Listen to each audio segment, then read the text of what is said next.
Welcome back to the podcast, the old gospel go round. Today we got the wonderful Mr. Kyle here. Say what's up, Kyle. What's up, Kyle? Thank you, Kyle. Appreciate it. There's probably a Kyle out there somewhere, so Yeah, got to represent. yeah. What's up to the other Kyle? Yeah. Yeah, man. Man, I am so excited about today. Yeah, I'm pumped too, man. Thanks for having me in, and it's super glad to get into it. Yeah, dude. Yeah. Absolutely. Yeah. I think we ought to start it up with some prayer, and then Sure. we can get right into it. Yeah. So Cool. Yeah. Heavenly Father, we just come before you. So thankful for who you are and this opportunity that you've brought before us to talk together and hear about what you've done, Lord.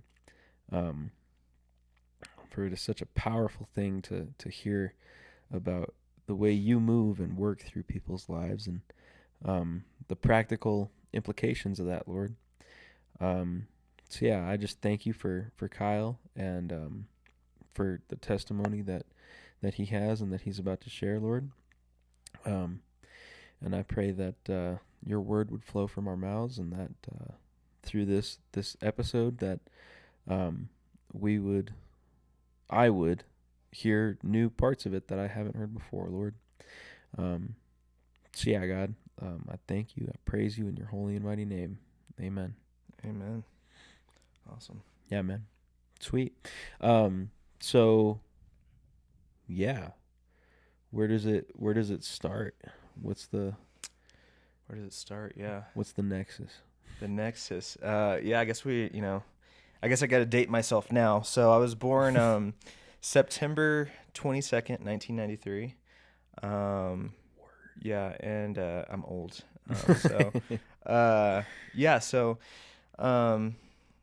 Just a backstory to the backstory. Mm-hmm. My mom was a pastor's daughter. My grandpa was a pastor of a Nazarene church, and usually the Nazarenes are very legalistic in a lot of things and very strict with their doctrine. So there was a lot of pressure on her from her dad and her mom, and so I've always heard that with pastors' kids, you can go one of two ways. You can go head first to the Lord, or you can go head first towards the world. And so, Right. And I mean that's pretty much anybody, right? But I mean, pastors' kids have this weight upon them that they feel like they have to perform well, or it looks bad on the pastor. That my mom felt a lot of that, and so she'd party a lot. She'd go out, to get drunk and high. And one night she met my dad, Ricky, and so that it was just a drunken one night stand, and through that I was born. And again, with those pressures and being part of a church, especially a legalistic church, the image being important. My grandmother, and I found this out later in life, this was just kind of a recent development, but my grandmother actually suggested and encouraged my mom to try and get an abortion, which is crazy thinking, that a Christian would support that. And, Right. But again, it's a lot of Christians that get abortions is because they were pressured by their Christian families. It's kind of sad to think about, but Sure. it's more common than a lot of people think. But thankfully I'm here, so she didn't go through with it. Born September 22nd, 1993, and this was in Alabama too. So that was there was a lot of pressure there as well. So where in Alabama? Tuscaloosa. Okay. Tuscaloosa, Roll Tide, So it was just, not only was there societal pressure, but there was just, that kind of religious pressure in a way. And, in the South, it doesn't matter how big the South is. Everyone hears everything, Yeah. You're related to everybody. And so it just got around, and there was just, it was just Southern drama, I guess is the correct way to say it. And, Sure. and so around that time, my mom was 21, and so she was still kind of like in the crux of her partying phase. Like she was, it was that legal. She could actually go to clubs now instead of having a fake ID, Right. or like doing it at somebody's could illegally. She could do it publicly, so she kind of just partied more and more, and left me to be taken care of by my grandparents, and which was great. I my grandpa was just such a, and my grandma of course, but grandpa was a nice spiritual father to me during that time, and so yeah, it just, even though that was happening, there was a rift that was created between me and my mom at that moment. Sure. Just because getting older, you kind of think like, hey, okay, you weren't there for me as much as you should have been. Like you picked this over your own child, and so I held a lot of animosity growing up towards her for that. Sure. Again, grateful for my grandparents, but there's that just wedge, so to speak, and she'd come home super drunk, and sometimes when people are drunk, they're not quiet. So she'd come in, wake up the whole family, wake me up, and so I would see her in this drunken stupor, and her and my grandma would get in fights, sometimes physical. There was one time I was in between both of them, and they were shoving in each other, and of course they're gonna gaslight you and say, oh no, that didn't happen, like try to protect you from the trauma, but once the trauma's set, it's set, and it's a core memory. And so so yeah, it was just rough just to see that, and just to see my mom, who's supposed to be there to love and support me, not be as supportive as she was. But not to say that she wasn't loving or supportive, but it was hard. And in the meantime, like even before I was born, my dad really didn't have much to do with me. Sure. He didn't even know about me until my mom didn't want him to know, and until my grandpa told him. He asked like how she was doing, and my grandpa told him, and because Nazarenes don't lie. So he's like, I'm not gonna lie to the man. He asked me, what's going on. And I told him, you got my daughter pregnant. And so so he found out, and yeah, so just didn't have that connection with him as much. Like he would invite me over, and I just remember distinctly he would just sit at his dad chair and just chew tobacco, and then I would just be left to my own devices, and I would just go around and be a delinquent and paint neighbors, picket fences and stuff, and like obscene things on their fences.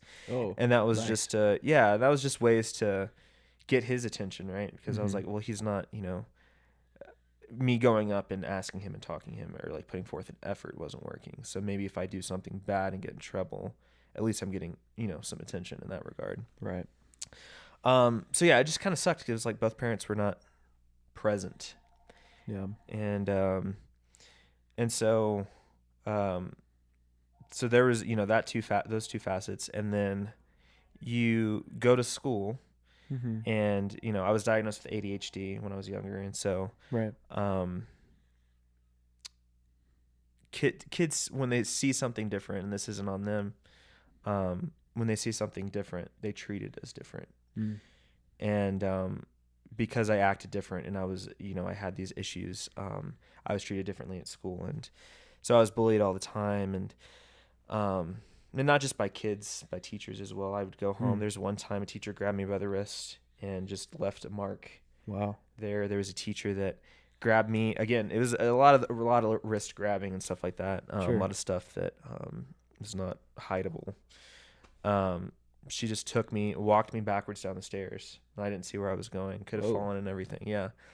And it was just, they didn't understand how to handle me. The kids, it would be physical.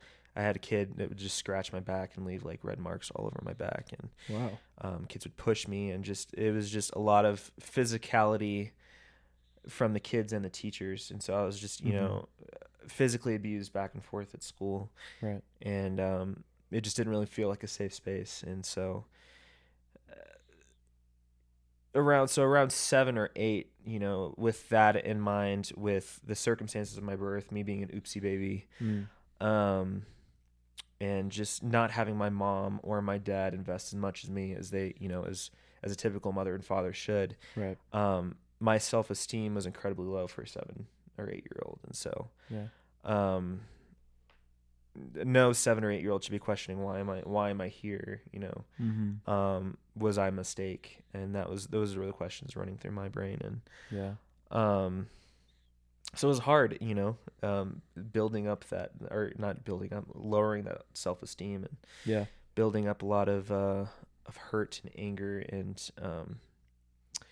that's when I just started. I became a huge people pleaser, and I still have my moments now as an adult, but sure. But then it was out of the motivation of like, I just want love from people. Yeah. And I don't want, maybe if I show them love, they won't show me hatred, I think was my mentality. And so I would just bend over backwards for people at the expense of myself. And that's where a lot of people would come in, and even like into middle school and high school, a lot of times, they would just come in and know that my mentality was that, and they would just manipulate me and use me to get what they wanted. And so you never had genuine friends. It was just more of just like it was a mutual, like, parasitic relationship of like, I'm using you to get attention, you're using me for something else. And so it was just a use situation. And what did that bending over backwards look like? I mean, I was just I would I think one of the biggest things was I would change my personality for different groups. I'd hang out with this group and I'd change my personality with them, as opposed to like this group over here. Yeah. Like one instance I can remember, there was this guy I was a friend with, and he smoked cigarettes. I never smoked. I never did drugs or alcohol or smoked cigarettes or anything like that. But he smoked cigarettes, and my mom smoked, and I would steal cigarettes from my mom to give to him. And so it was just like, finding things like, oh, let me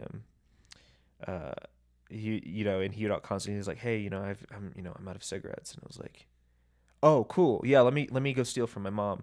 So it was like I was doing things wrong, and stealing is obviously wrong. I was doing stuff like that to get something for them. Whereas like now it's like, you would do it out of love and affection. Like, oh, hey, I know that you like X, Y, and Z, so I'm going to get you X, Y, and Z because you love that. Not that I want something from it, but just because I love you, Right. And it took a while to, get that mentality in my head. Yeah. And there's a verse, Proverbs 17:17, that always still pops up in my life. And it says, a friend loves at all times, but a brother is born for adversity. And so I was like, oh, I want that friend. Like, I want to pursue that. I want that relationship. I want to keep, doing what I can to get that, and it turned into just a selfish way to get that, of like, oh, maybe I can, maybe I can do this or say this and they will like me. Whereas like now it's just, recently the Lord's just kind of been like, a few years ago, the Lord was like, you're not supposed to seek that friend or that brother. You were supposed to be that friend and that brother. And so, still having that, I would have thought back then that I had a self-sacrificial mindset. Like, I was like, oh, I'll sacrifice myself for you. But it was more of just like, I'll sacrifice to get what I want. But now the mentality is like, I want to be self-sacrificial because I love you. I love my friends, and I want them to be better versions of themselves. Right. And if I can do anything to do that, then I will. And if I can make, being in the South, hospitality is a big thing. Obviously, Southern hospitality is what they call it. Yeah. And that's like one of my spiritual gifts is hospitality. Like if I know, like pizza, if I know you like pizza and you're like, you're having a rough day, I'm like, bro, let me just bring you some pizza. You know what I mean? And it's just, that's the Southern part of me. It's like, you give, and it has, Christian roots in it. Yeah. But you give what you have, and even what you don't have, you still give. And so it's like keeping that mentality in my mind, because back then it was like, I'm gonna only give as much as as I'm getting sometimes. You know what I mean? Now it's more of like, I'm giving I don't, if I got you pizza, I'm not expecting you to give me pizza next time. Mm-hmm. Like, I'm just doing it because, I love Right. you and, I care about you. Right. Yeah. But it wasn't that back then. And I was just so deep rooted in, like, in that. And so, yeah, that was kind of my life beginning around 7 or 8. Just, how can I be a fake person? I got really good at lying. Like, I was an exceptional liar. And sometimes, little white lies I drop sometimes, and Lord forgive me, but Yeah. I feel like sometimes we all do. Like, Yeah. oh yeah, dude, that shirt looks good on you, man. Like, it's like, but it was bad back then. Like, I would just tell Sure. people, like, oh, and who knows if they believed, but I thought I was a pretty convincing liar. But just be like, oh yeah, we went to the Bahamas for vacation, and that's why I was gone the past 3 days at school. I was just sick at home, just blowing up the toilet. Like, I wasn't in the Bahamas at all. Yeah. But they're like, oh, where were you, like, for the last 3 days? Like, getting a tan in Bahamas, and I'll be completely white. So I don't know. I mean, I don't. Yeah. So who knows? But excess of vitamin D does that to you. yeah. So even sometimes, like, you have to, go with the lie, and so I would just craft up stories and stuff, and Yeah.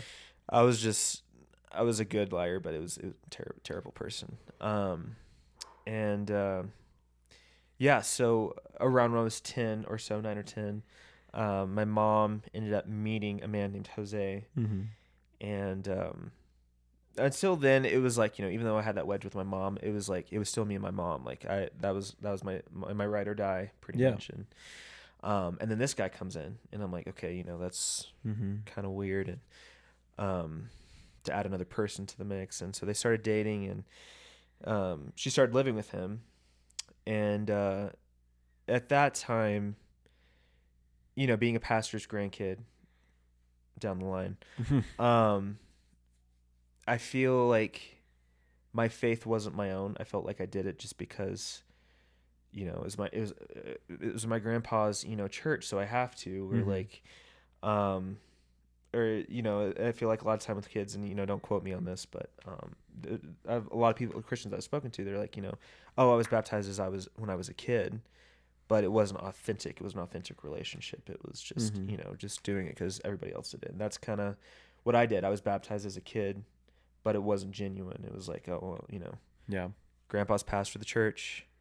It's a hot thing in the South. Everybody's a Christian in the South, pretty much, and so it's like, you have to be part of it in a way. So, but the values were still there, still implemented, and so, seeing my mom living with my stepdad, it started, bringing up questions in my mind, and just, there's things that they would talk about or that they would do. It was like, okay, that's not really, it's not really morally correct in the things that I was taught. And so you'd ask those questions, like, hey, like, why are you guys are gonna go take a shower together? Let's you're gonna see each other naked. Like, that's not, you guys aren't married. You're not supposed to do that.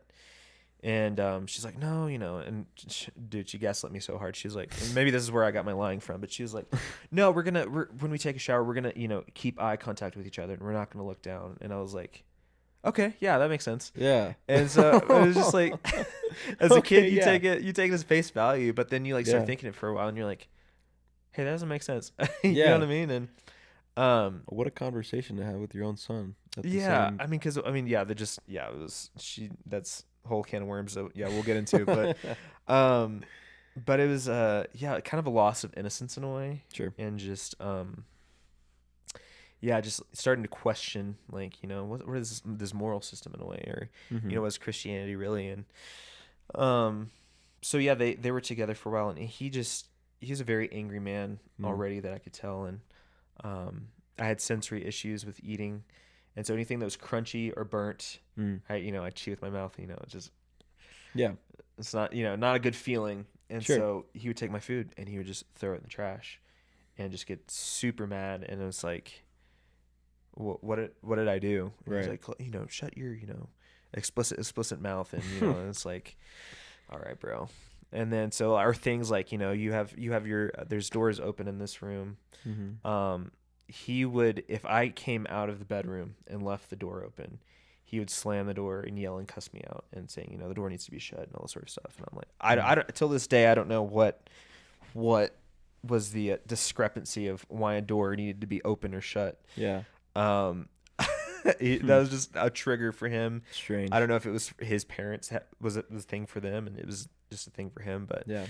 But the point was that this random dude is just coming in and he is like, he's taking control, and I'm like, I don't even know who you are, dude. Like, why are you like, yeah, trying to, do all this stuff? And I was just, I just would ignore him. And there's this time, that, I was on Strattera at the time, which is ADHD medication to regulate, the hyperactivity. And sure.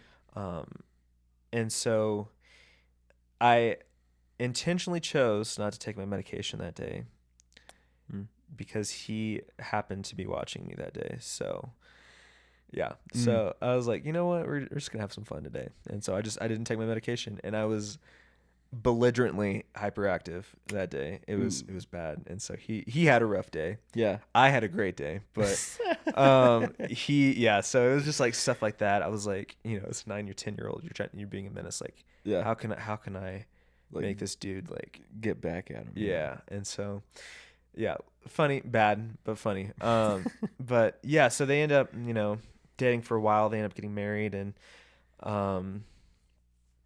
we end up finding out that his dad had passed away. And so both of his parents, they lived in Puerto Rico. And so after being married, they decided they wanted to move to Puerto Rico to kind of help her, take care of her and make sure she was all right. And so, which unfortunately meant that I was going to be separated from my grandfather and grandmother, which, were my rocks at the time. And so that was hard, especially, they were basically my parents for some of the formative years of my life. And so it was like, not that I was losing them, but I was just, there was going to be a distance between us. And so it was hard. And, and in the midst of that, my mom gave contact information to my father, my biological father. And, every avenue, here's the phone number, here's the email address, here's the physical address. Like, you contact us and contact your son in any way you want. And I never heard from him for until high school, sophomore year, I think. Sent a Facebook friend request, and I was like, it's kind of a crappy way to reach out, Yeah.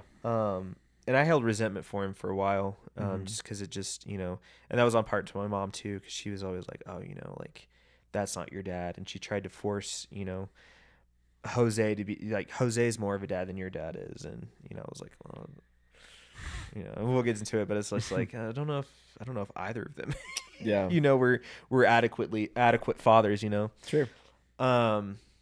And I just, she would just call him Ricky. And so I just started calling him Ricky. It was never dad. It was just Ricky, And, so I think a lot of it was, that sense of abandonment, but some of it was, mom, pouring in oh, he's just a piece of crap. Da, da, da. And so it's like, you love your mom and you're like, oh yeah, she's totally a piece of crap. You just roll with it. So, so I kind of held resentment for a while, but, so once we got to Puerto Rico, we stayed there for 2 years, so 10 to 12 years old. And that's when we started steadily realizing that Jose was an alcoholic. He would drink pretty regularly.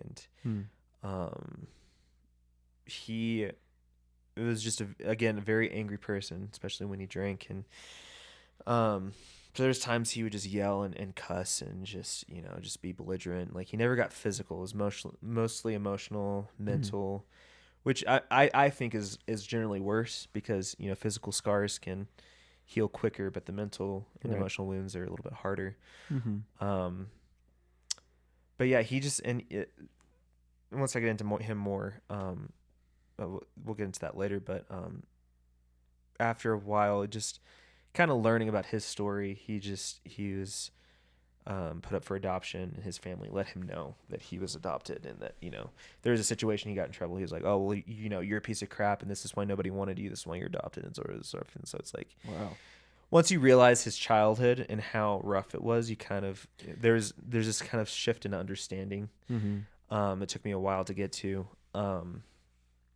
So, and unfortunately, that's what it is, right? When kids are abused, you either change and become a better father and mother, or you keep the cycle going and you become as bad or worse as a father and mother as your father and mother were. And so, Right. So can't fault him too much. Obviously, there's faults to share and blame, and Yeah. but yeah, he was, yeah, and it's just one of those other things. It's just like, of just thinking, I was like, dude, this random dude.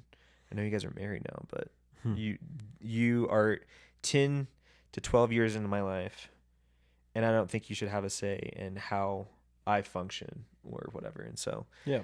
there is a fear there, and I would just kind of keep myself away from him as much as I could. And again, my mom was very much like, oh, well, he's your dad, he's, all this sort of stuff. And again, it sounds like I'm faulting my mom a lot, but spouses that are in those situations, abusive situations, they are so blinded by it, and they want to see the good in the other person. And so there was just a lot of stuff that she tried to rationalize and tried to, make okay in a way, make the situation okay when it wasn't. But again, it wasn't her fault. She was in a situation, kind of a bit of a Stockholm syndrome kind of thing. And but yeah, we lived Puerto Rico for 2 years, which was pretty rad. I got to learn pretty fluent Spanish. Yeah. And so yeah, when we come back, come to Virginia. I forget which part, but we ended up in Virginia around 13, 14. And they take me into, this is a townhome, so they take me to the little kitchen that's in the townhome. And they give me a gift, which was this Lego dinosaur.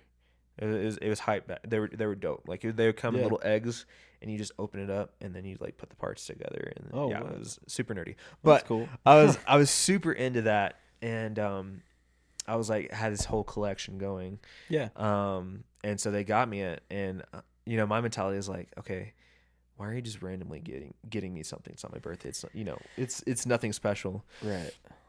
And then I come to find out they're like, oh, by the way, we're pregnant.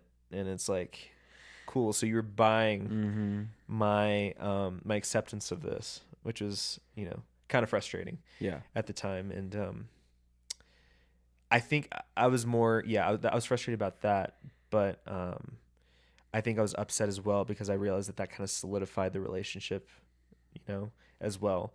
Like, even though they're married, I was like, this is my mentality. Like, they could get a divorce. Like, she could realize he's a piece of crap and divorce him. But, you bring a kid into the mix, and that, like, kind of puts a stamp on things. I mean, obviously there could have been, a chance for divorce, and that was, still kind of my hope as a kid. But it just made it harder now that there was a kid involved. And so I was like, Right.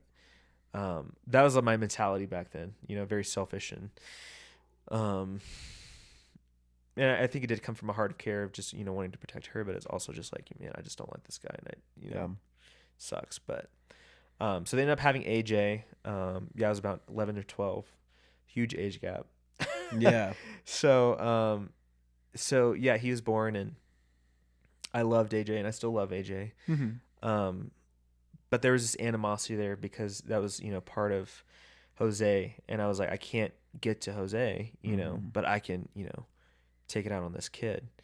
Right. And there's also frustration as well because Jose wasn't taking care of him.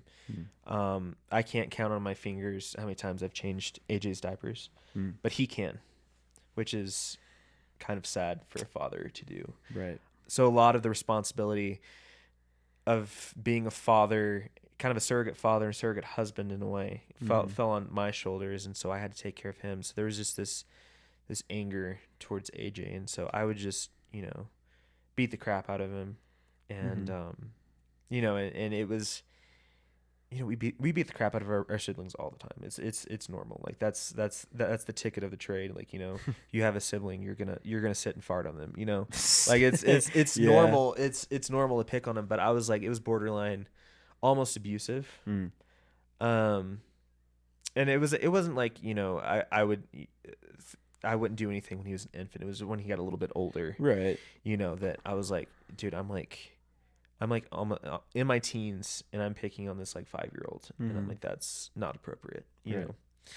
And I just had I had a lot of anger, and I just felt it from my stepdad, you know.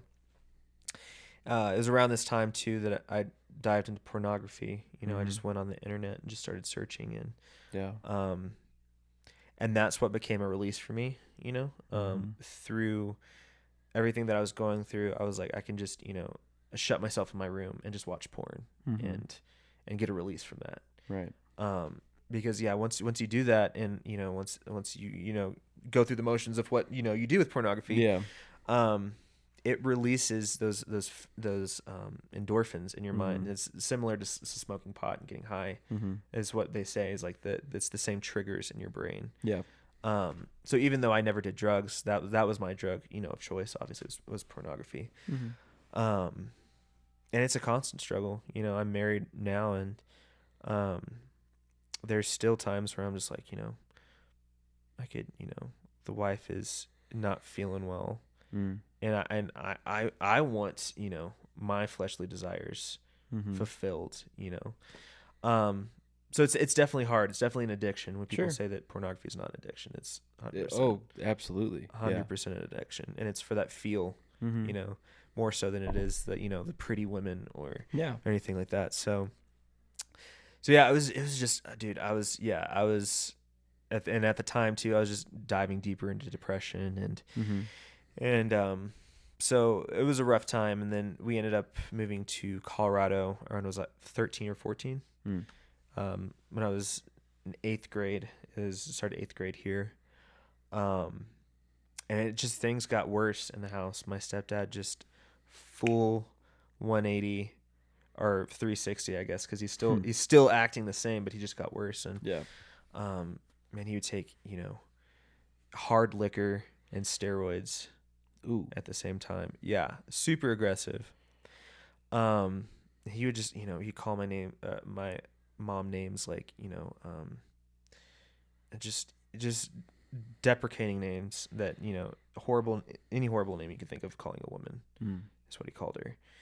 And would just fabricate these stories about her. And like, she could have said in her past, like, she had this friend who was a bouncer. His name was Jimmy, and she had no relation with him. It was like a brother, and really she was just using him to get into the club.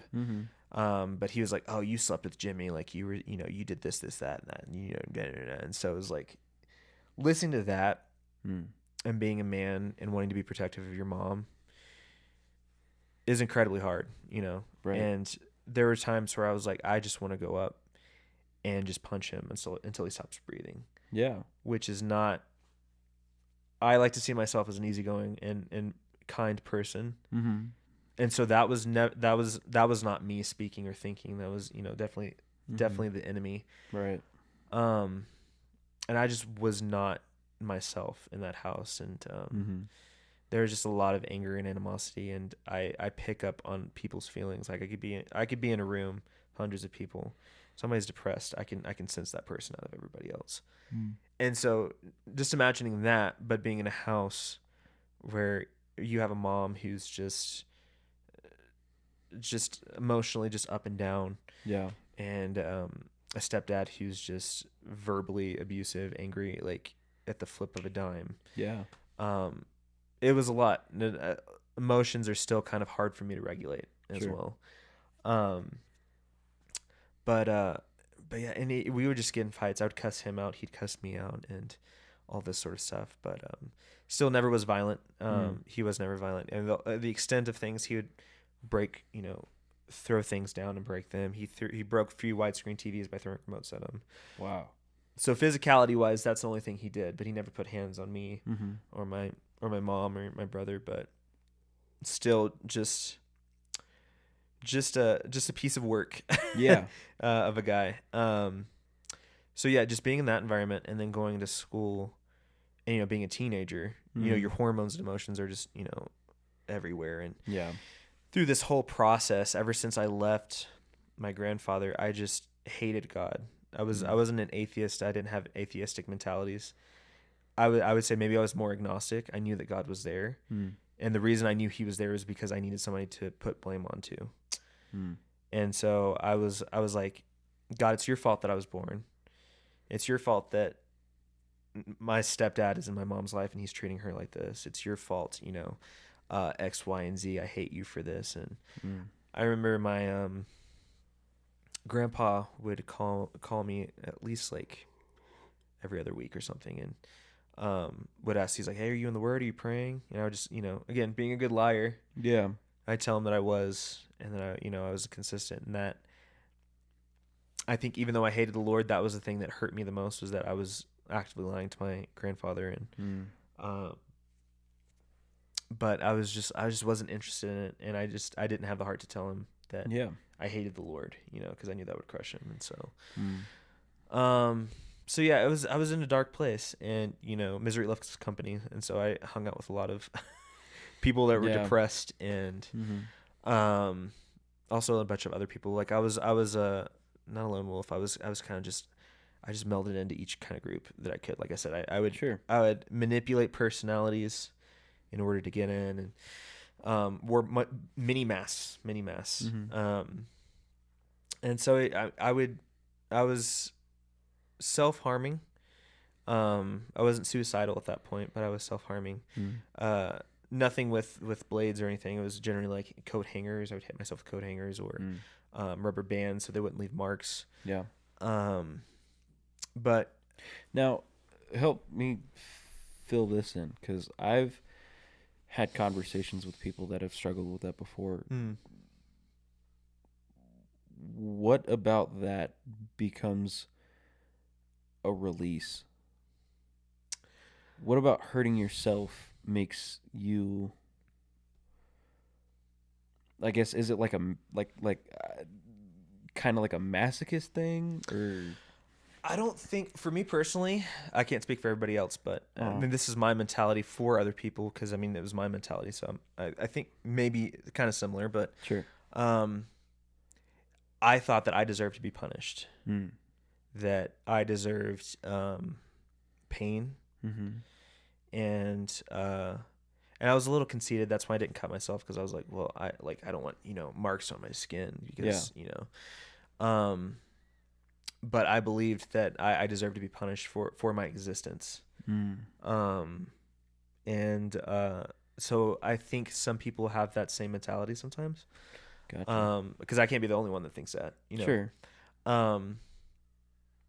A lot of people will do it for attention, obviously. And some people are hurting, and I think it's a cry for help sometimes. Because I've had friends, like, it's just all the way up the arm. Yeah. Some people, if they want to be discreet, they'll cut the down here near their what's that called, Achilles tendon. But I think it's either attention, a need for punishment, or you know, I always think of, if you get you know, if you're injured, sometimes people will injure themselves in other ways to distract them from that pain, you know. Like, yeah, you break your you get stabbed in the side, and so you break your finger so you can focus on that pain, because that pain is less painful than the stab wound, right? And I think that's sometimes the mentality of people as well. Like, you know, this physical pain can distract me and feels less painful than the emotional pain or whatever I'm feeling inside. So there's a lot of factors that go into that, a lot of psychological, you know, mumbo jumbo. Sure. Yeah. I mean, but, I've had conversations with people that have struggled with that, and most of the time it was just, I don't know. Yeah. You know.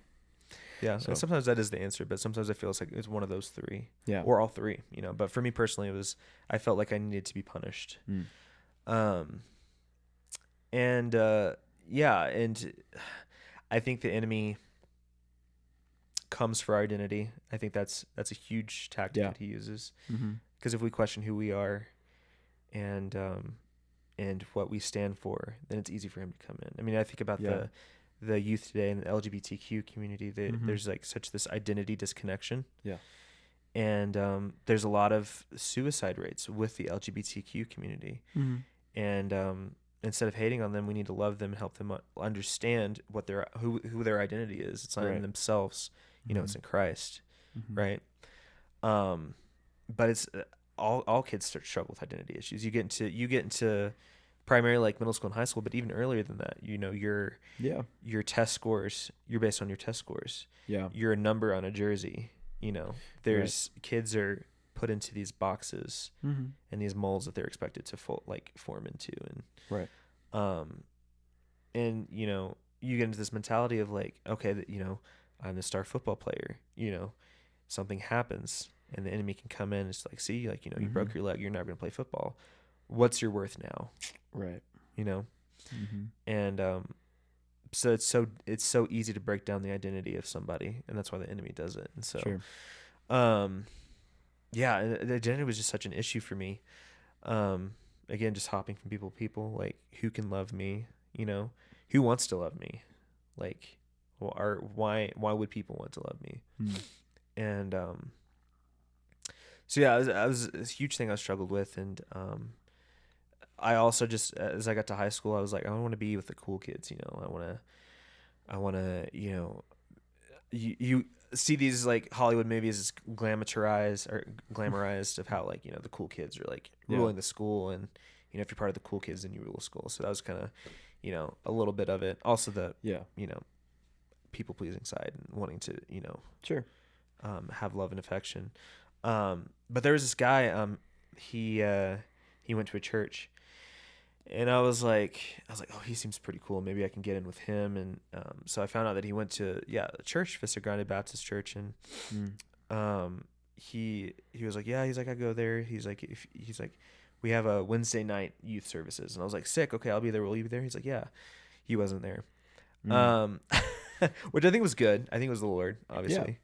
So because I went there and I was like looking for him, I was like, dude, this dude's not here at all. Like, and I'm just here with a bunch of randos. Right. But I went and I loved it, and I was like, these Christian people are weird. And which is true, Christian, we can be weird sometimes. But it was just like, being from that, background of like, I hate the Lord and, all this stuff. And,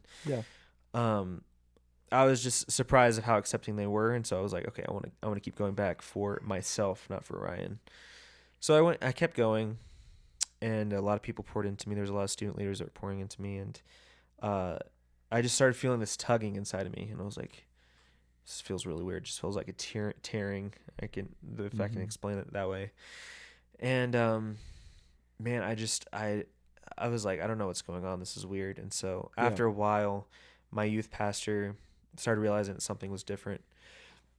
So he pulled me aside into one of those white Sunday school rooms that looks like an insane asylum room, it's completely white and, just solitarily confined. Yeah. So he was in there, and he had two other leaders, and he's like, what is going on with you? And he said that a little bit nicer, but so I kind of just explained it to him. Yeah. And he's like, well, you're experiencing, there's a battle between your spirit and the flesh. Like, the Lord wants, he wants you to follow him, but the flesh is trying to distract you from that. Right. And I was like, oh, okay. I was like, that's why it felt like tug of war a little bit, you know?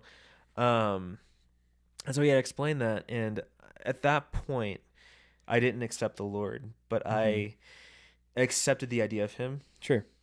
I wasn't hateful towards God. I was like, okay, maybe, maybe I'll give this Jesus thing a try. I think the way to describe it, as I was the disciples, like, I didn't understand the fullness of his messiahhood. Yeah. I just was like, okay, this guy seems interesting to follow, so I'll follow him, Yeah. And I wasn't in that apostleship that that they were at, where they're like, oh, okay, that makes sense, he's the Messiah. So it was just more of just like, okay, I'll follow and see where this goes, Yeah. And so, yeah, I did that. And so I was like, oh, Oh, all good. My bad. So I was just like, pouring straight into just like extracurricular stuff at the church, like youth camps, um, not VBS, D now, whatever the youth retreats you can think of, any kind of youth retreats. Yeah. I was there for. I was signed up, and part of that was like I can escape from my home, Yeah. with that. And but the other reason was like, but I also want to learn more about Christ and stuff. And so Yeah. um I also one year became a student leader, so that was cool. And I was, Nice. helping out. Also, way to get away from home. Yeah. So I was at the church way more than I was at home, which was nice. But yeah, after a while, I think it was around my sophomore year, in the summer of my sophomore year into junior, I was going in again to be a student leader, and my youth pastor, he does this interview process to see where our hearts are at and if we're called to it. And so Yeah. he again, good at lying. I was like, okay, I got this a scripture that I can blurt out that'll sound nice. And he's probably gonna ask me how my walk with the Lord is, what typical questions, Christian questions, can I think of that I can answer beforehand. Yeah. And so I go in, and he asks the questions, and so I think I'm given a good spiel and whatever. And so we finish, and he's sitting there, and his name's David. I don't know if I mentioned that, but David has these glacial blue eyes. I don't know if you've ever met anybody like that, with like the purest blue eyes you've ever seen in your life. And man, it's when he looks at you, it's like piercing, like into your soul. And like that saying, the eyes are the window of your soul. I 100% that applies to him. Yeah. Like he peers, and like he was just sitting there just staring at me and just nodding. And it felt like a good 5-10 seconds that it was just awkward silence of him just straight eye contact with me. Yeah. And then after that, he was just like, you haven't accepted the Lord yet, have you? And I was like, just tears just gushing down, and came to the realization that yes, I was, that I did love the Lord, and that I was falling more and more in love with him as I was doing this stuff, or more interested in him as I was doing this stuff. And so yeah, he prayed over me, and I accepted the Lord into my heart at that point. Nice. But again, once the Lord has a victory, the enemy tries to have an even bigger victory, because he can't allow the Lord to win. Right. So around that time, my mom was pregnant with my sister Faith, and around the beginning, near the end of summer, beginning of the fall, we kind of found out that she had a disease that if she was lucky enough to be born, she would be completely brain dead, and maybe if there was like if all things aligned correctly, as the doctor said, she would maybe live to 3 years old. But she'd be tube fed the rest of her life. And so yeah, it was just, she was given not even a half life. It was just, the diagnosis was just, she's dead, or she will be dead in 3 years. And so right. And that was hard for me.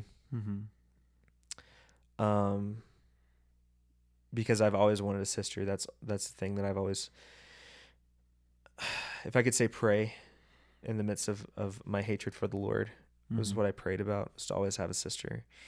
And I just remember one youth night, mom picks me up, we're sitting in the car, and she asked me, she's like, hey, I can have an induced labor, or I can have her on the due date. What do you think I should do? And it was at that moment I realized that, I was like, this is something you should be asking your husband. Yeah. Not your older son, And it just puts into perspective how much she was relying on me. And I didn't even realize this until about a year ago, but I mean, that's emotional abuse in and of itself, of just like, sure, putting all of these responsibilities onto your kid. And, I would come home, and my mom would vent to me, and she would get personal details. Like she'd talk about, her and my stepdad's sex life. And it's like, that's not stuff that you should be sharing, yeah, with me. But she had nobody else to share with. And so I felt like I had to suppress my emotions in order to, let her vent and Right. help her and give her advice. And it's one of those emotional abuses where it's like, it's not blatant, obviously. My stepdad was blatantly emotional abusive, and it wasn't her intention to be abusive in that way. Mm-hmm. But it's just how the household was structured, Sure. And it's unfortunate. It's had, effects on me throughout my life. And again, emotional regulation is just, just crazy. And so, yeah, I'm just sitting in that car and I'm like, I have decided the fate of my sister. Like that's crazy, Yeah. And I just told her, I was like, maybe you should have the induced labor. And she's like, why do you say that? And I was like, it's just gonna be hard for me not knowing that, not being able to see her walk down the aisle, or beating up her boyfriend for being a piece of crap, or being there and supporting her in her sports. Yeah. And she's gonna know that she's different. And then she was like, no, she's brain dead, so she's, scientifically thinking, she's like, she's not gonna know. I'm like, no, she's gonna know. Yeah. And so yeah, they had the induced labor, and she was born very tiny, no organs except for a heart, and it beat for an hour, and she passed away. So that wrecked all of us. Yeah. I was selfish. I was like, I don't want to deal with that, so I'm staying home. Mm-hmm. Grandparents thankfully came out to be to help and be a part of the whole process. But Yeah. so I stayed home with them, and mom had to deal with it alone because Jose, she offered for him to hold faith, and he was like, nope, and he just went and he drank instead, and so he went to the bottle instead of supporting her, and that caused a lot of issues. Yeah. And yeah, so I mean that, ironically she was named Faith because that, that moment kind of rocked my faith a little bit of like, Yeah. how can you be a God that gives and takes away? Mm-hmm. And it would take a while, and there's still, questions there. I feel like we all go through things where we're still questioning the Lord on why you did that, Sure. But in my heart, I know it was a test of my faith, and that, that maybe because of how my stepdad was, that in his own way, the Lord was saving her. Cause I would hate to think how he would treat her, Right. and what she would go through personally. Yeah. So I've rationalized that maybe that's why that's a better place for her than it is down here. Sure. Which is true. Yeah. That's the hope that we have, is that up there is better than down here. Mm-hmm.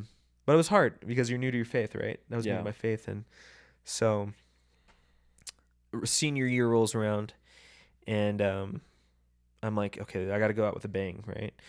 So I'm like, I love you, Lord, but I've got to cut something out, and that's gonna be church and youth and fellowship and all that sort of stuff, because I want to do extracurricular stuff. So I was doing stuff after school, hanging out with a bunch of people, getting like zero sleep, and it just got to a point where it just felt like there was this black hole just forming, and I was like, okay, cool. I mean, let me just throw more stuff into it.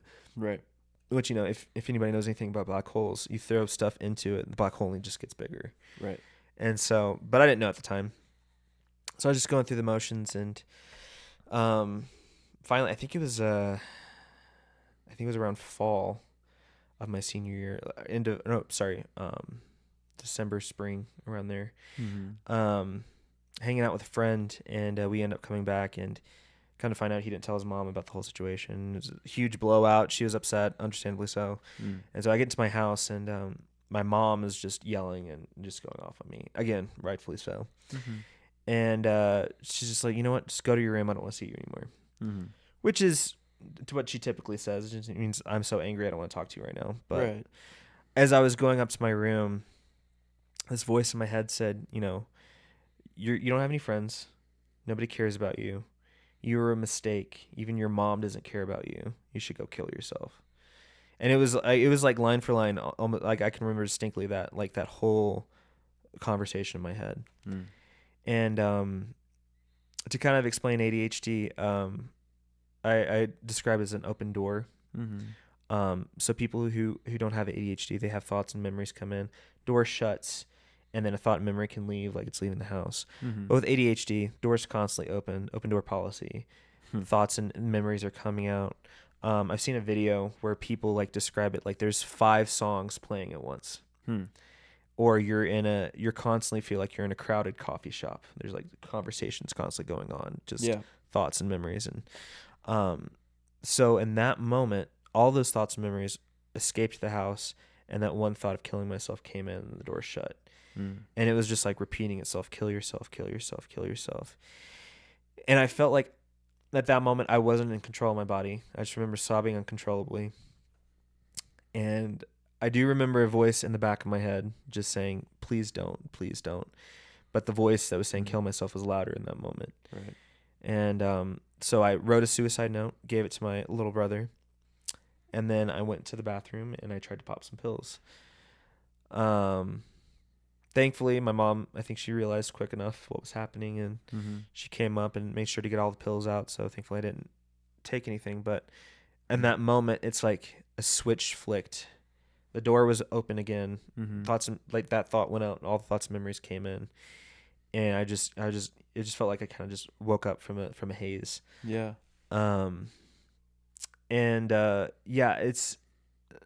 So side note, if anybody thinks that spirits aren't real, they're very, very real and very prominent, especially the spirit of suicide. It's very prevalent, especially today. And it's a very loud voice, and again, it's on identity, you know. Yeah.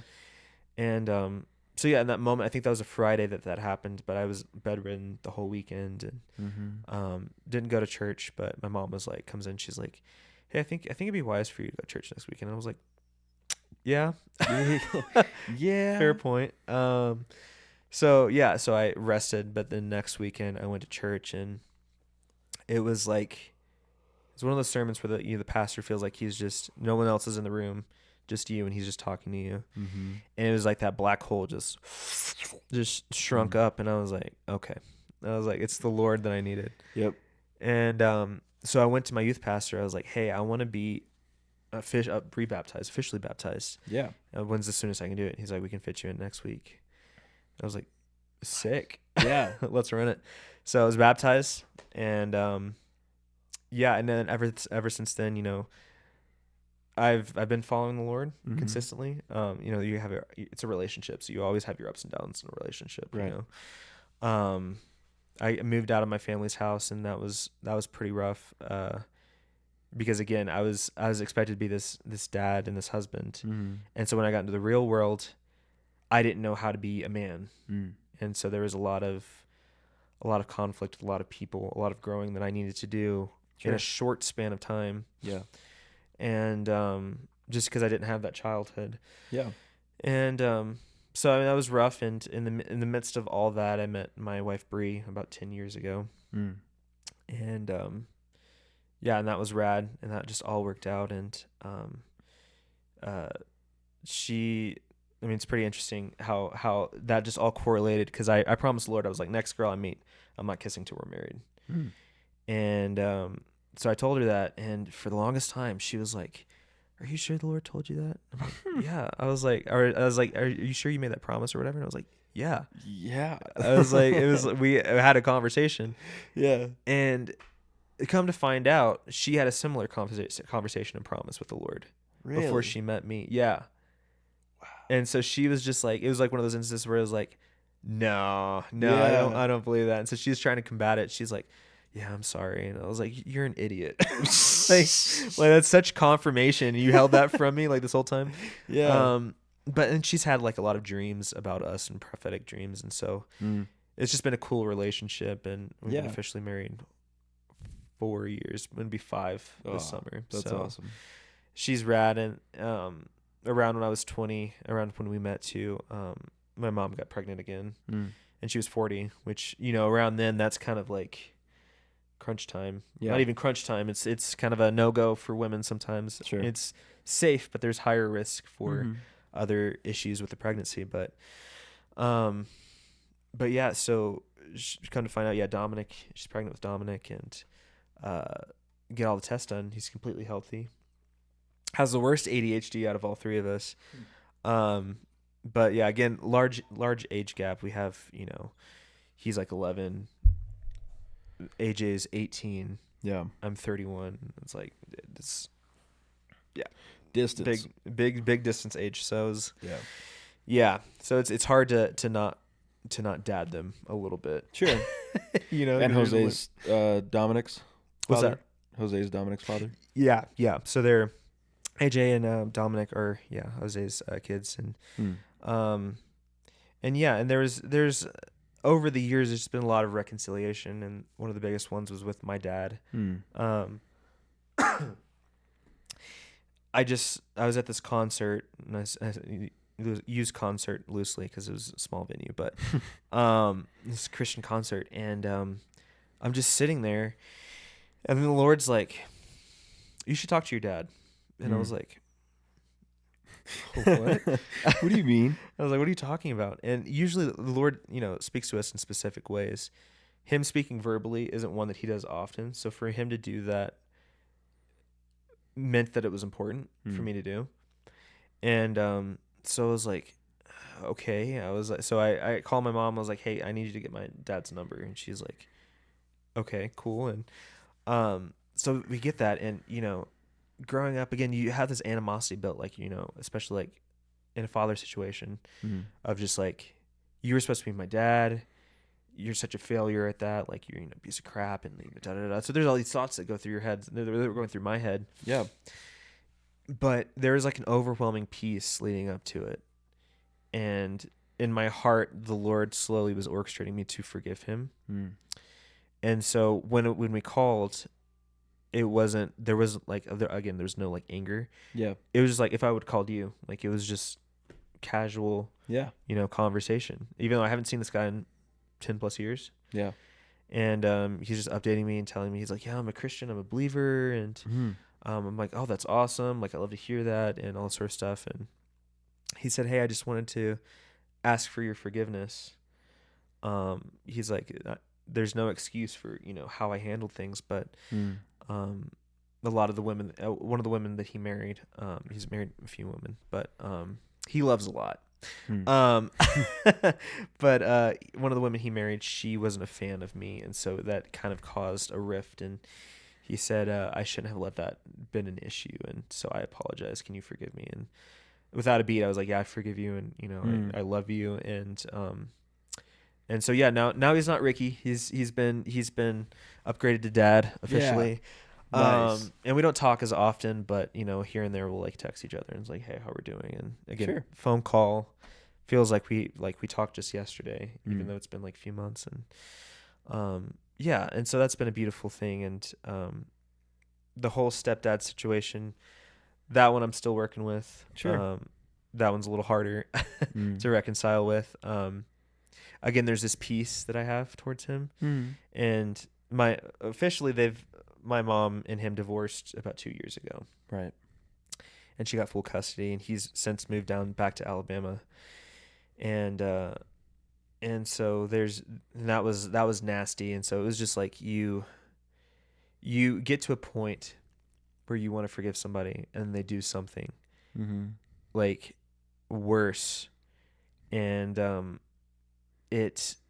don't know, it's so hard to sometimes love those people, because you're like, okay, I've tried, extending an olive branch, and you just, spit in my face. Like, right.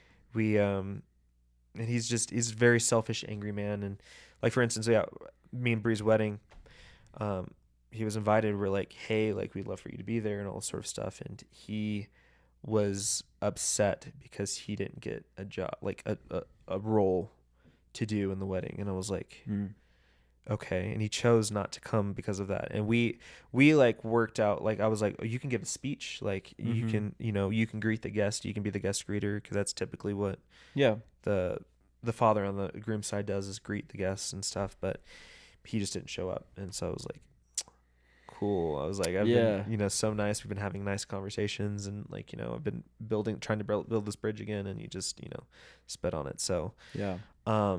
There is love for him more than there was before, but it's been put on my heart that I should reach out to him and ask him for forgiveness, and just kind of explain how he made me felt and where I was coming from. Yeah. So it's in the works. I'm still praying about it, but again, there's this grace that's coming over my heart for him, and for the circumstances he's gone through. And, Yeah. and then, man, he's just lost and hurt. And, I didn't contribute to that, or I only contributed to the hurt. I didn't contribute in taking away from it. Right. So I have to realize that I was at fault for some of those things as well. So, which is a hard thing to do. Sure.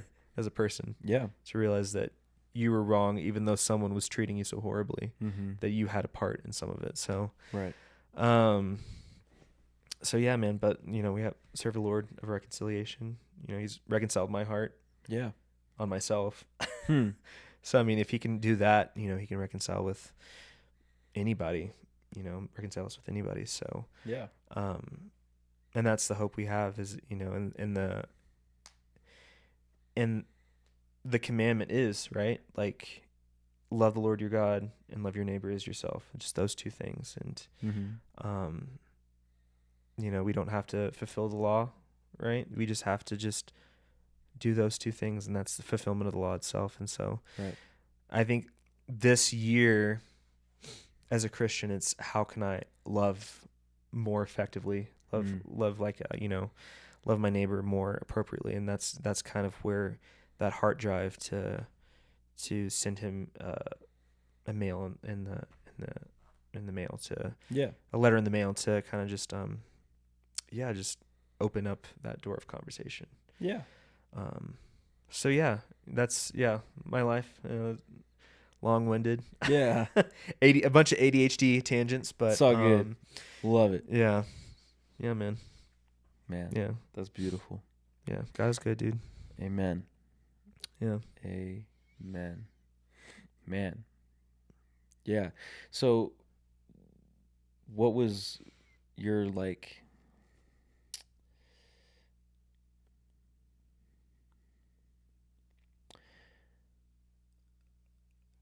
I guess like shift into just continuing to grow deeper? Like, what were there any conversations with Jose where he was like, why are you different, after you came to the Lord? Or was he just still kind of being regular old? Yeah. When I first came to the Lord, I think there was that still discrepancy. I think I had to move out first to slowly understand and work on myself. Sure.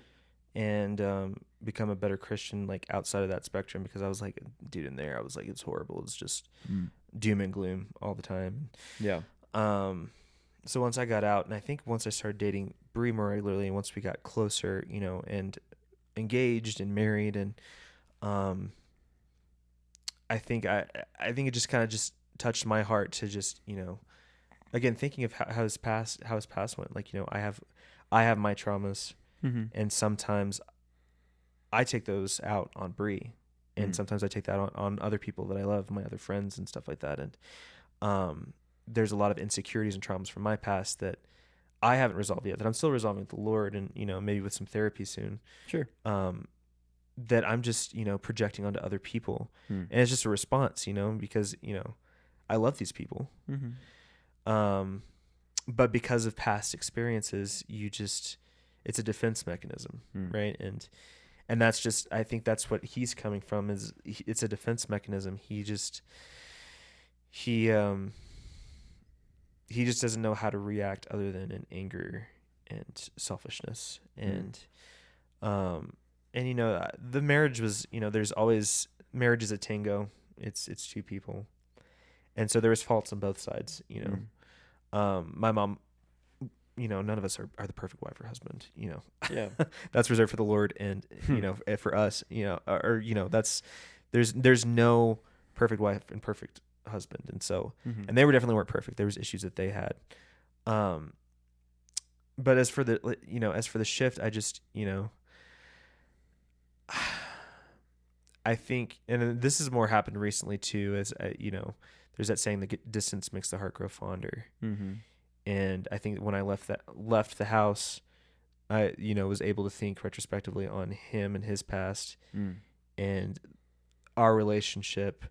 And now that he's further in Alabama, it's like there's this again, there was moments during the divorce, I was like, this dude's a piece of crap. I'm going to tell him a piece of my mind. And I had to talk myself out of it. I'm very impulsive, and sometimes it's bad.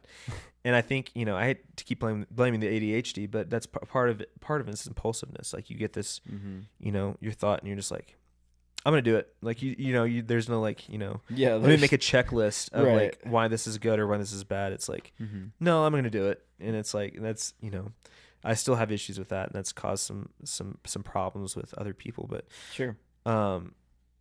but my impulsivity was how I would have reacted in the house. I would just like, oh, he's cussing her out. Oh, I'm gonna cuss him out. Let's do it. Let's roll with it. But for some reason, the Lord, no, not some reason, the Lord just reined me back from just during that divorce of just, hey, maybe it's not the best idea to text him and tell him what a failure he is, because he's probably already heard that enough as a kid. And I was like, yeah. Yeah, that's powerful. Yeah. And I was like, oh, dude. Yeah. I was like, and so, there's still that animosity there. I was like, all right, I'm going to trust you in this, Lord. And I think just praying over it, you pray. The perspective shift, I think, when it comes to people that you have animosity towards isn't how you pray for them. Because I remember praying, I was like, Lord, just, let them be divorced. And this is when I became a Christian. First became, let them get a divorce, let them get hit by a car, something, And that's not a biblical way to pray. Right. And then it changed to like, God, just pray for his salvation. And then it's shifted to, Lord, let him know what love is, And I think that's just kind of been my heart drive right now of like, and when I reach out to him is like, how can I petition the Lord to show him love, true love, because I don't think he experienced it fully.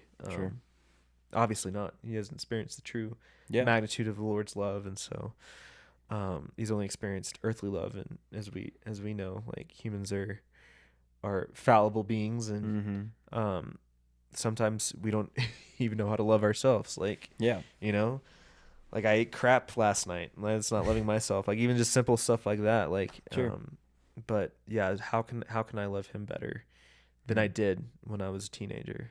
You know? And I think if that kind of answers the question. Yeah, just constant prayer. Yeah. And I think that's the only way I would do it. It's just through prayer. So. Yeah. What did your mom have to say about it? About how I felt towards him, or about you coming into Christ? Yeah, so my mom's interesting. Can of worms you just opened. I think she has a lot of church hurt. She's under the mentality, and I think it also comes from the abuse from the marriage, but she's under the impression that she cannot be forgiven for all the things that she's done. She says sometimes she cusses, and she feels like, that she's going straight to hell because of that. And that's the enemy. Yeah, 100%. And she's just, after being deprecated for so many years, and then having this, a more kind of legalistic, I'm not trying to bag on the Nazarenes, so if there's any Nazarenes watching this, I apologize.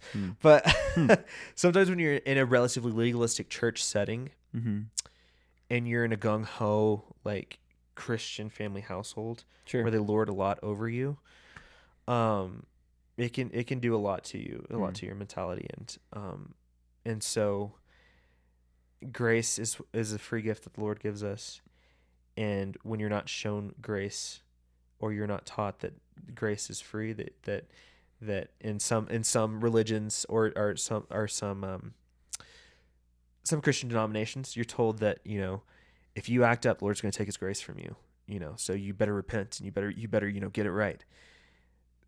You just feel that everything that you do is going to take that grace away from you. And so that's just kind of the mentality she's had. But she's told me she's glad that I am a Christian, that she does pray for me. Yeah, she's been a strong woman. She's been dealing with some mental issues right now. Hearing voices in her head, and yelling at people and having conversations with somebody that's not there. And so that's another, I call it a passion project, because you have to have passion and compassion with a person sometimes, and sometimes Sure. sometimes it's a chore and a project. Yeah. But it's just loving her, in the midst of that. So trying to show grace to her, because there's times where I found out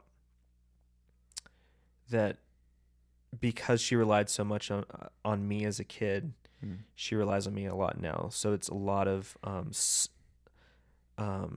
codependency, and not self-dependency. And she's in her 50s, and it's like she's regressed to a kid, and she's like, well, can you help me with this? Well, can you do this? And it's like, I'm married. I have, I have work. I have, not that I don't care about her enough to do it, but it's like, at some point, you have to figure this out on your own. And I used to get so frustrated. I'd be on the phone with her and just like, and she has these tactics where sometimes if you don't do what she wants, she manipulates you. And it's kind of like, oh, well, I guess I'll figure it out by myself. And so she expects you to be like, oh, no, like, I'm sorry, like, oh, let's negotiate, figure something out. Or if that doesn't work, she's like, I'm sorry, I'm just stressed, and tries to work on that ethos, I think is the right word, or that the emotional side of me, really. And it's hard to have grace with somebody like that when you're just like, you want something from me, but it's like you're demanding it from me. Yeah. And I think it's, now that I'm verbally processing it with you, I think I see a little bit of myself from my past in her, because I was so codependent on other people instead of the Lord. And maybe that's why I get angry with her so easily. And so, I mean, the Lord's just kind of put on my heart lately, just to show her simple compassions. Sure. And then it's okay to say no. Saying no is still being compassionate. As long as you do it in a loving way. Yeah. Because I was talking to Kevin, Pastor Kevin at our church, and he said God showed God showed Jonah love. It was tough love, but he still showed him love regardless, even though he was being a turd, the whole time. He still showed him love, you know. And he's like, sometimes you have to show people tough love. And I was like, yeah, okay, that's true. Tough love is still love nonetheless. And, that's why the Lord treats us, and, and how Jesus, Jesus had his moments where he, called the disciples dull, or he like called them out and it was like, guys, you're being dinguses. Like, let's like get it together, But he did it in love. And so if we're supposed to emulate Christ, like, obviously I'm not calling my mom a dingus, but I could still show her tough love. Like, no, I'm not going to do that for you. Like, I love you, but I think you need to do this on your own. So, right. I think she's dealing with a lot of spiritual stuff. I don't think it's just mental stuff. I think there's a lot of spirituality, a lot of spirits on her. Sure. And, but I think she's proud that I'm a Christian. I think that's what she told me. So nice. That's encouraging, at least. So yeah, that's beautiful. Yeah.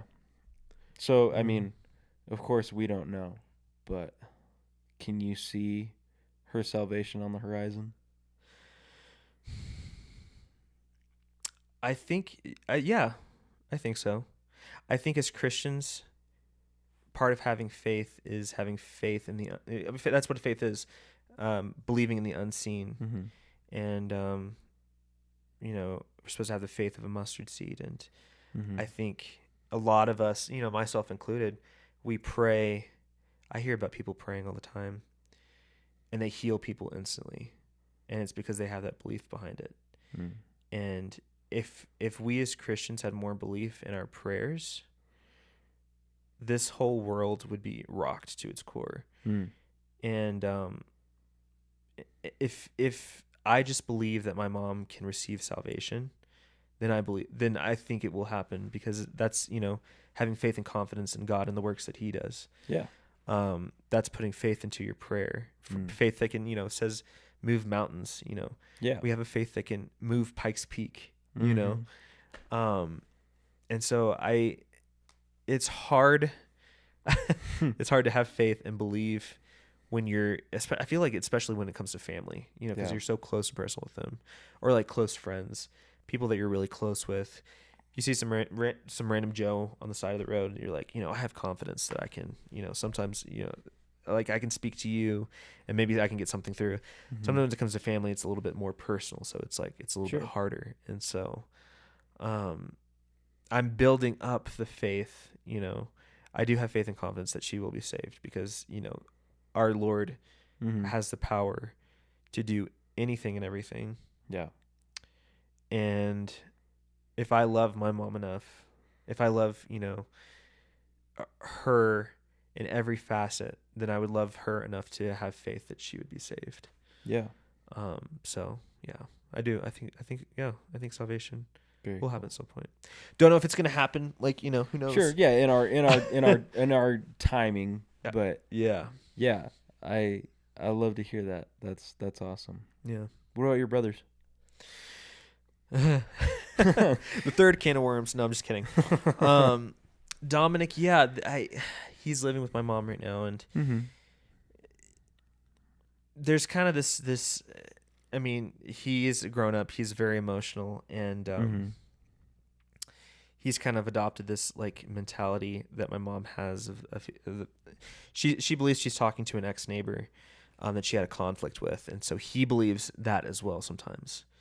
And so I think he's kind of coming around. He's realizing, okay, that's not, it doesn't make sense. But he's just everything he's gone through with that.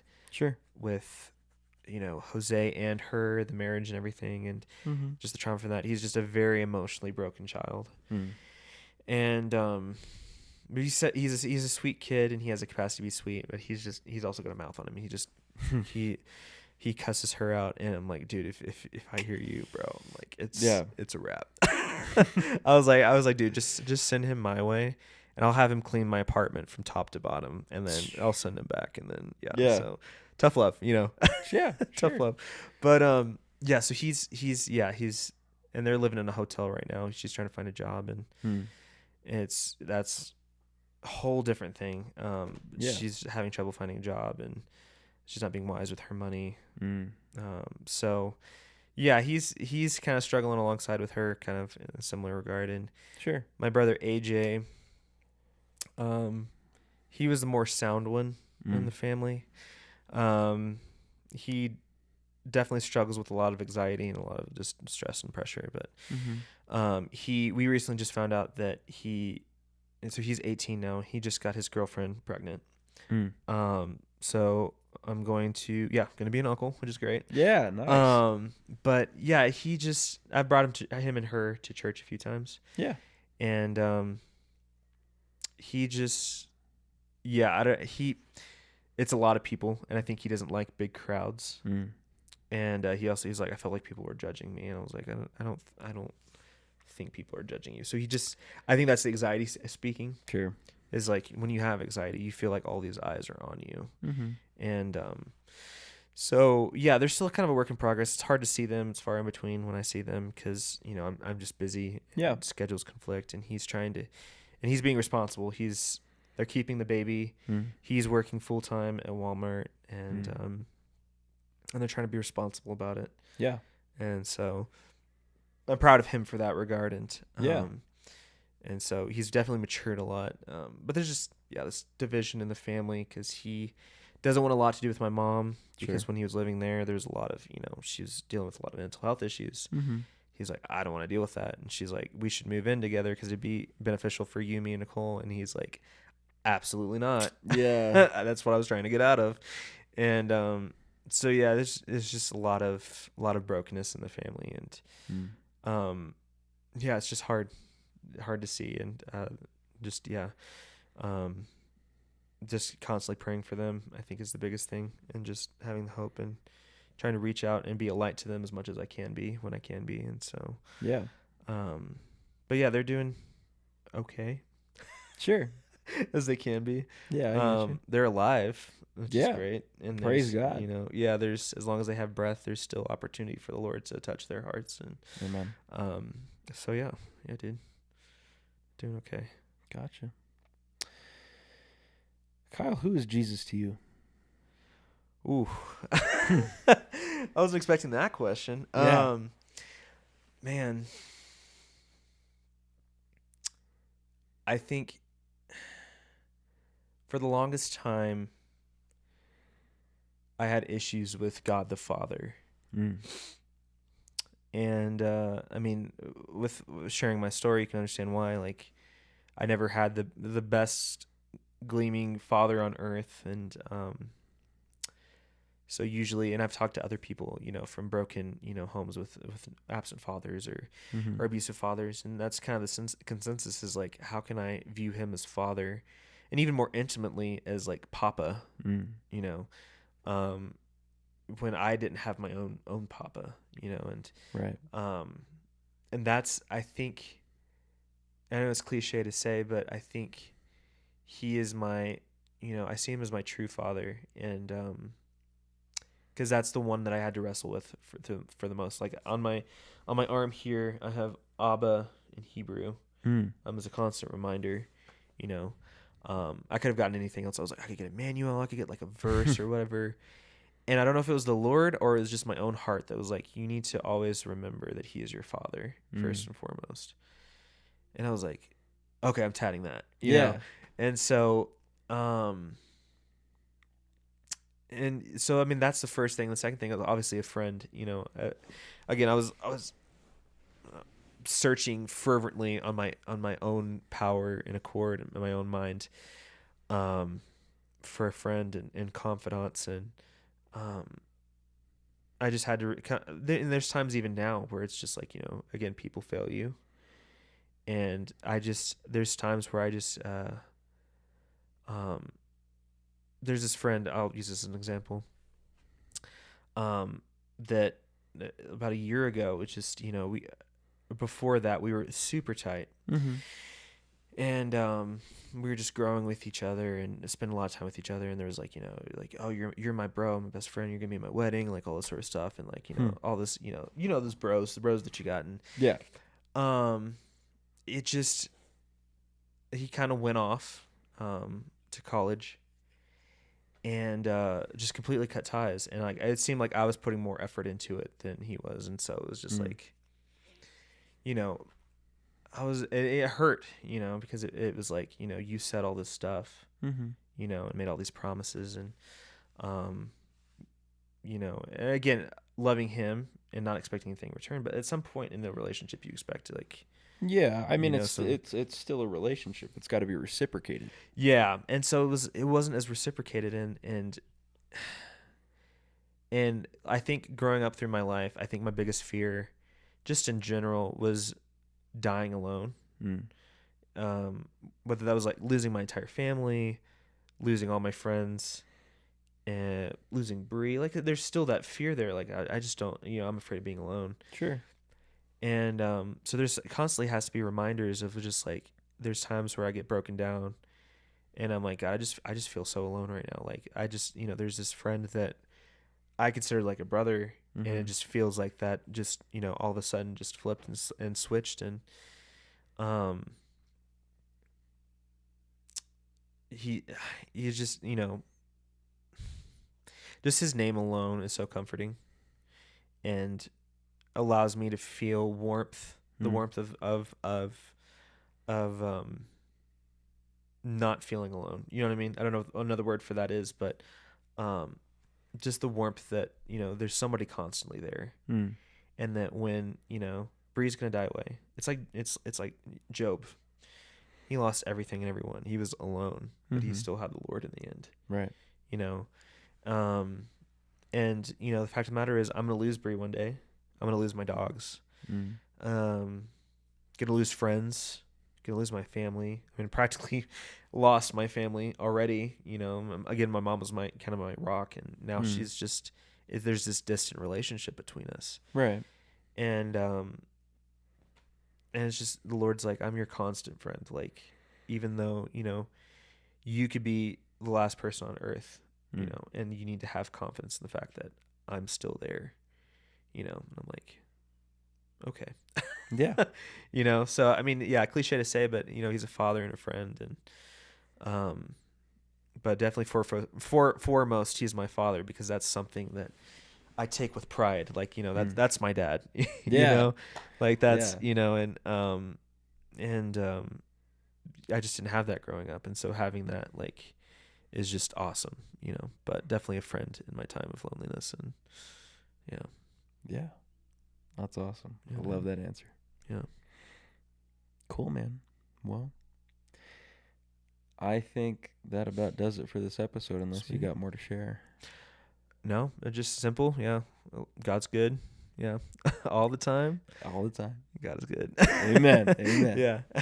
Um, yeah. Thanks for coming on, man. Yeah. Thanks for having me, dude. Yeah. Appreciate it. Thanks for watching, you out there on the World Wide Web. Interwebs. Yeah. YouTube.